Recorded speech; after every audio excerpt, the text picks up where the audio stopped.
Hi అండి. Welcome back to our channel N V Lakshmi Telugu vlogs. అందరూ ఎలా ఉన్నారు? నేనైతే చాలా బాగున్నాను. మీరందరూ కూడా బాగున్నారు అనే అనుకుంటున్నాను. ఈరోజు సియాని అయితే స్కూల్‌కి పంపించలేదు. ఫుల్‌గా కాఫ్ ఉంది. అండ్ వామిటింగ్స్ కూడా 2 టైమ్స్ అయ్యాయి. ఇంకా ఎందుకులే బెటరు స్కూల్‌కి పంపించకపోవడమే అనేసి స్కూల్‌కి అయితే పంపించలేదు.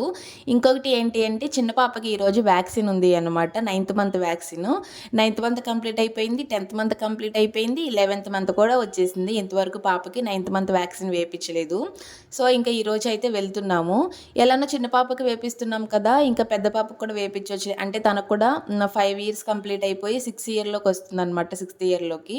సో, 5 ఇయర్స్ కంప్లీటెడ్ అయినప్పుడు తనకు కూడా వ్యాక్సిన్ ఉంటది కదా! అనేసి ఇంకా ఇద్దరిని అయితే తీసుకొని వెళ్తున్నాము. మిన్నీని ఏమో నేను రెడీ చేసుకుంటే, సియాని ఏమో వాళ్ళ డ్యాడీ రెడీ చేస్తున్నాడు. అయితే మామూలుగా నేను మా హస్బెండ్‌తో వాళ్ళిద్దరిని తీసుకొని వెళ్ళకోకుండా మనం వెళ్ళిపోదాము. వాళ్ళ రియాక్షన్ ఏంటో చూద్దాము అనంటే, పెద్దమ్మాయికేమో అర్థమైపోయి అలానే ఉంది. చిన్నమ్మాయికి మాత్రం అర్థం కాదు కదా!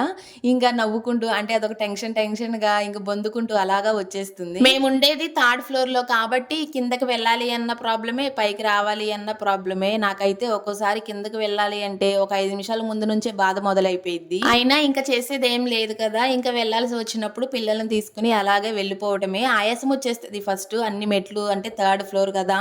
కింద నుంచి థర్డ్ ఫ్లోర్‌కెళ్ళేలోపు మళ్ళా పైనుంచి కిందకొచ్చేలోపు ఆయాసం వచ్చేస్తది.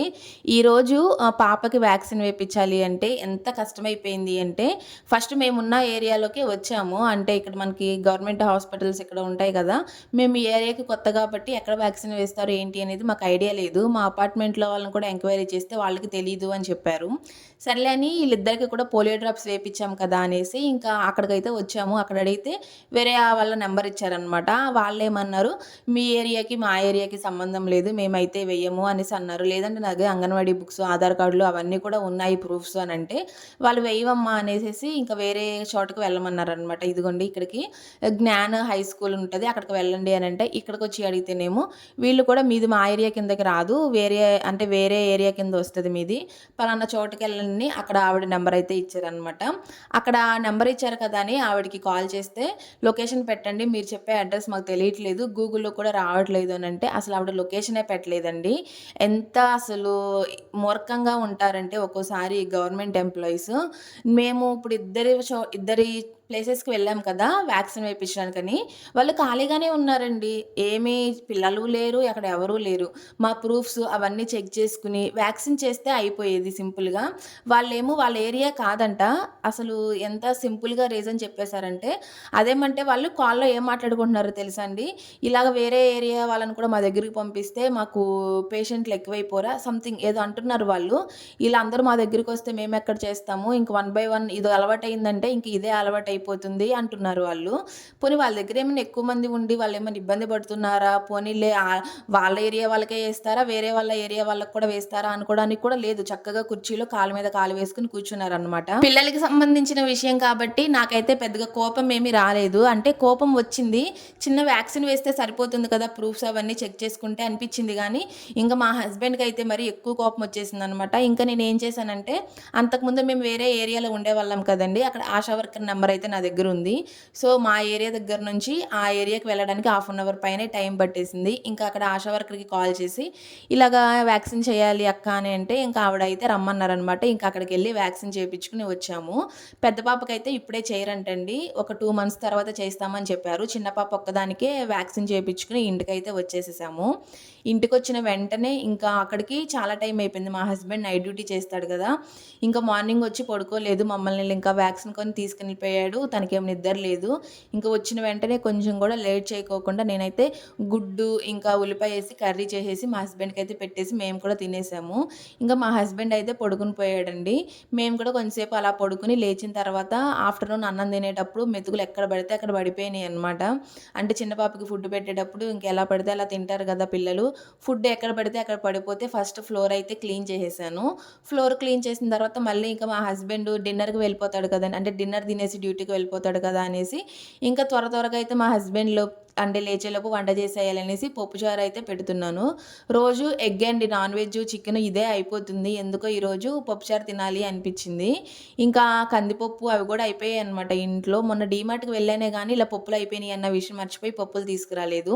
ఇంకా ఇప్పుడు పాపకి వ్యాక్సిన్ వేయించాలి అని బయటకు వెళ్ళాం కదా! ఇంక వచ్చేటప్పుడే మా హస్బెండ్ తీసుకొచ్చాడనమాట. ఇంకా పప్పుచారు అయితే డిన్నర్‌లోకి పెట్టేస్తున్నాను. ఈరోజు మా హస్బెండ్‌కి అసలు నిద్రే సరిపోలేదు అనమాట. రోజు మంచిగా పడుకుంటున్నాను. అయినా సరే నిద్రొస్తుంది నైట్ టైమ్‌లో.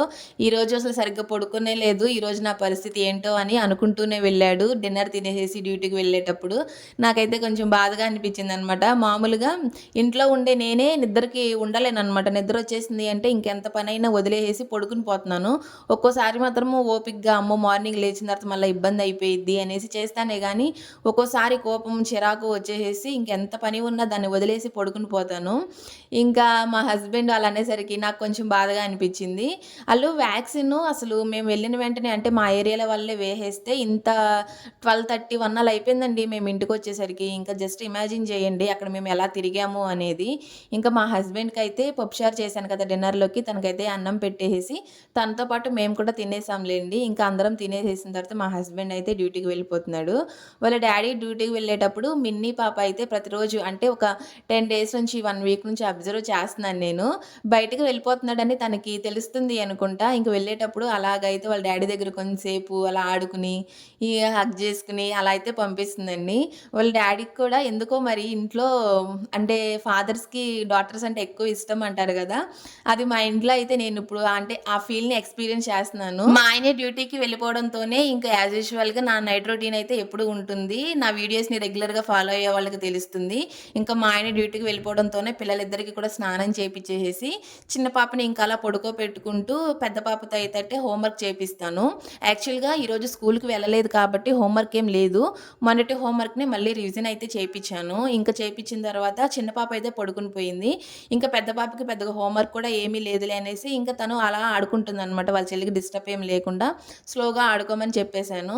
ఇంకా ఎర్లీ మార్నింగు ఇబ్బంది అవ్వకుండా ఉంటుందిలే అనేసి ఇంకా నేనైతే ఇంటి ముందు మొత్తం కడిగేసి, గుమ్మం అదంతా తుడిచేసుకొని ముగ్గయితే పెట్టుకున్నాను. నైటు పడుకోవడం కొంచెం లేట్ అయినా సరే, ఈ పనులన్నీ చేసుకొని పడుకున్నామనుకోండి, అంటే కిచెన్ క్లీన్‌గా పెట్టుకోవడము, పిల్లలు టాయ్స్ అంతా ఫ్లోర్ మీద పడేస్తూ ఉంటారు కదా! అవన్నీ తీసేసుకొని, సర్దేసుకొని, ఇంటి ముందు కూడా ఇదంతా క్లీన్ చేసుకొని, ముగ్గు పెట్టుకొని పడుకుంటే, ఎర్లీ మార్నింగ్ లేచిన తర్వాత ఎలాంటి హడావిడి లేకోకుండా, అంటే విసుగు లేకుండా ఉంటాము పిల్లలతోటి కూడా.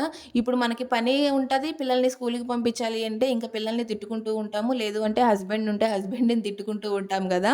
సో, కొంచెం హడావిడి అనేది లేకుండా సాధ్యమైనంత వరకు నైటు చేయగలిగిన పనులన్నీ చేసుకొని పడుకోవడమే బెటరు.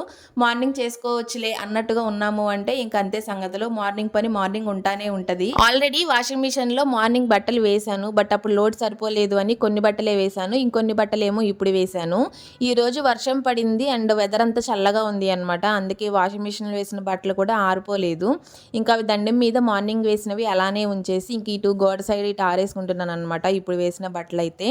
ఒక్కోసారి ముగ్గు వేసుకున్నప్పుడు ఏమనిపిస్తుంది అంటే ఎయిపోవడమే బెటర్ ఏమో అనిపిస్తది. అసలు ముగ్గు వేయడం కుదరదు. ఒక్కోసారి ఏమో ఎంత బాగా వేశానో అని నాకే అనిపిచ్చిద్దనమాట. ప్రతిరోజు అనుకుంటాను ఇంటి ముందు క్లీన్ చేసుకొని ముగ్గు పెట్టుకొని పడుకోవాలి అని. ఎర్లీ మార్నింగ్ లేచిన తర్వాత క్లీన్ చేయడాలు, ఈ ముగ్గు పెట్టుకునే పనులు పెట్టుకుంటే పాపని స్కూలుకి పంపించడం లేట్ అయిపోతుంది అనేసి. కానీ కుదరదనమాట. ఇంట్లోనే పని సరిపోతది. కిచెన్ క్లీనింగ్ అని, ఇంకా ఫ్లోర్ క్లీనింగ్ అని ఇదే సరిపోతది. అవన్నీ చేసుకునేలోపు 11, 11:30 అయిపోతుంది. ఇంక నిద్ర బాగా వచ్చేస్తుంది. ఈరోజు పెద్ద పాపకి హోంవర్క్ పెద్దగా ఏమీ లేదు కాబట్టి ఇంకా ఈ పనులన్నీ కూడా చేసుకోగలిగాను. ఫస్ట్ అయితే బయట చేసే పనులన్నీ కంప్లీట్ చేసేసాను. అంటే క్లీనింగు, ముగ్గు పెట్టుకోవడము, బట్టల పని ఇవన్నీ కూడా కంప్లీట్ చేసేసుకుని డోర్ అయితే క్లోజ్ చేసేసాను. అంటే అప్పటికే 11 అయిపోయిందనమాట టైము. మా హస్బెండ్ కూడా నైట్ టైం ఇంట్లో ఉండట్లేదు కాబట్టి బెటర్ ఎందుకులే అనేసి త్వరగా డోర్ అయితే క్లోజ్ చేయడానికి ట్రై చేస్తున్నాను ప్రతిరోజు కూడా. ఇంకా బయట పని మొత్తం అయిపోయిన తర్వాత మా హస్బెండ్ ఉన్నప్పుడే కిచెన్ క్లీనింగ్ అయిపోయింది అని చెప్పాను కదా! ఇంకా ఈ పెన్స్ అయితే నేను మీషోలో తీసుకున్నానండి. ఇవి మనకి కిచెన్ కౌంటర్ టాప్ మీద గానీ, స్టవ్ మీద గానీ ముగ్గులు వేసుకోవడానికి చాలా బావుంటుంది అనమాట. ఈ పెన్ తోటి ముగ్గు వేసుకున్నాక ఒక హాఫ్ అన్ అవర్ వరకు కూడా టచ్ చేయకుండా ఉండాలి. లేదు అంటే చెరిగిపోతాయి. మామూలుగా మనం చాక్ పీస్‌తో వేస్తున్నప్పుడు ఎలా అయితే చెరిగిపోతా ఉంటాయో, ఇలా పెన్‌తో వేసినప్పుడు కూడా చెరిగిపోతా ఉంటాయి. ఒక హాఫ్ అన్ అవర్ మనం టచ్ చేయకుండా ఉన్నాము అంటే జస్ట్ మన హ్యాండ్స్ ఏమన్నా టచ్ అయినా అలా అయితే చెరిగిపోవన్నమాట. మనం స్క్రబ్బర్ తోటి బాగా రఫ్ చేస్తేనే అంటే చెరిగిపోతాయి ఇవి. నాకైతే క్వాలిటీ గానీ అదంతా కూడా బాగా నచ్చింది అండి. ఇలా కిచెన్ కౌంటర్ టాప్ మీద ముగ్గులు వేసుకోవడానికి బావుంటుంది. అంటే ఎప్పుడు కూడా చాప్లిస్‌తో వేసుకున్నప్పుడు మనం ఏదైనా టచ్ చేసినా, ఇంకా లేదు అంటే వంట చేసేటప్పుడు కూరగాయలు వేస్ట్ అదంతా ఏమన్నా పడినా సరే ఆ తడికి అదంతా పోతాయి కదా! ఈ పెన్నుతో ముగ్గు వేసుకున్నప్పుడు ఏంటి అంటే మనకి కొంచెం అంటే ఎక్కువ టైం ఉంటున్నాయన్నమాట. ఒక 3 డేస్‌కి ఒకసారి ముగ్గు వేసుకున్నా సరిపోయిద్ది ఏమో అనిపించింది నాకు. మీకు కావాలి అంటే గనక పర్చేస్ చేసుకోవచ్చు. నేను డిస్క్రిప్షన్‌లో లింక్ ఇస్తాను. పీస్‌ఫుల్ మార్నింగ్ కోసం అయితే నా నైట్ ప్రిపరేషన్స్ అయితే కంప్లీట్ అయిపోయాయండి. ఇంక నేనైతే ఫ్రెష్ అయిపోయి నేను కూడా పిల్లలతో పాటు పడుకొని పోయాను. ఓకే అండి. వీడియో నచ్చితే లైక్ చేసి మన ఛానెల్‌ని సబ్స్క్రైబ్ చేసుకోండి. Bye bye.